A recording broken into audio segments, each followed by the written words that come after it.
yang terjadi adalah banjir.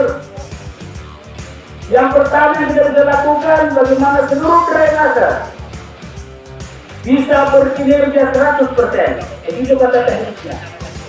Kanal kita bisa berfungsi secara 100%.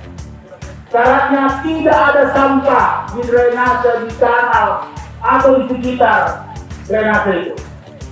Maka yang menjadi tugas kita ada dua. Pertama, dengan kesadaran yang tinggi, bagaimana sampah-sampah kita bersihkan bersama-sama.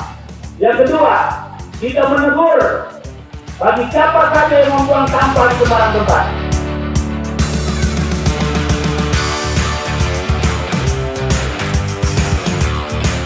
Dengan adanya kegiatan seperti pembersihan saluran di wilayah Kodim 1408 Makassar yang dilaksanakan oleh gabungan dari TNI, Brimob, dan juga Dinas Kebersihan dan Mahasiswa. Dengan adanya kegiatan ini dapat mencegah adanya banjir yang terjadi di Makassar karena sekarang sudah memasuki wilayah sekarang sudah memasuki musim hujan. Dan dengan adanya kegiatan ini juga dapat meningkatkan sinergitas dari TNI Polri sehingga sinergitas TNI Polri itu ke depan semakin baik.